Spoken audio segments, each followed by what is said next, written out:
Let's compare the New Testament to ancient classical manuscripts, okay? Let's begin with that. If I want to know what the text says, I've got to have some good copies because there are going to be variant readings. Let me begin with the bad news. We have so many Greek manuscripts in the neighborhood of 55, maybe more right now, maybe 5,800 Greek manuscripts. We have so many copies that there are just plain a lot of variant readings. There are a lot of variant readings. I'm going to surprise some of you when I say this, and this figure is old. But the last figure I saw a couple decades ago is about 200,000 variant readings in the New Testament text. 200,000 variant readings. You say, oh, 200,000. How are we ever going to get to the bottom of this? How are we ever going to find out what the text says? Well, there's a little epistemic thing here for you philosophers. You know how you can get, you know how we know there's 200,000 variant readings? Because you can count them. And when you can count them, you can work on them. See, when you can count them, counting them means you know where they are.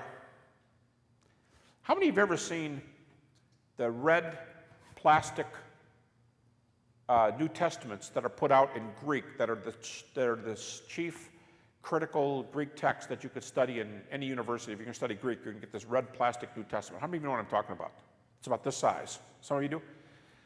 Does anybody know what is the bottom of every one of those pages? When you go open up these Greek New Testaments that Greek students study, whether you're in a private school, state university, wherever, when you're studying the Greek text, about half the page will be the Greek text, and there will be something at the bottom. There'll be a line. Below that line, on every page, there's something there. Does anybody know what that is? Those of you who raise your hand, you know what's at the bottom page? It's called critical apparatus. Every major variant reading is listed at the bottom of the page. So if you know Greek, and you get to be really good at this, the bad news is that there's 200,000 variants. The good news is you can put your finger on them, you know what they say, and you can evaluate them. The 200,000 variations bothers nobody.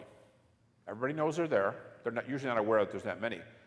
They bother nobody because you can compare texts, and the New Testament is very, very wealthy in texts. Let me give you some examples.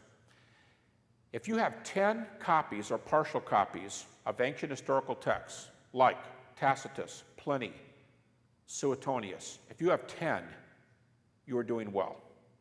You're doing well. If you have 20, there are only a very, very, very few classical texts with more than 20 copies. Homer's Iliad is an example. There are over 600 copies of Homer's Iliad. That's fantastic. So let's take the number one competitor to the New Testament. Okay? Number one competitor. Final score, let's make this an athletic context.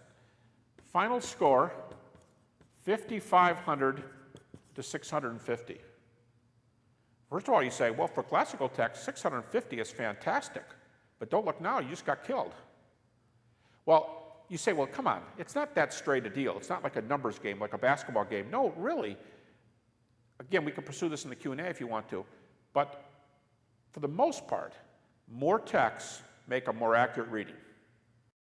For more information about the Veritas Forum, including additional recordings and a calendar of upcoming events, please visit our website at veritas.org.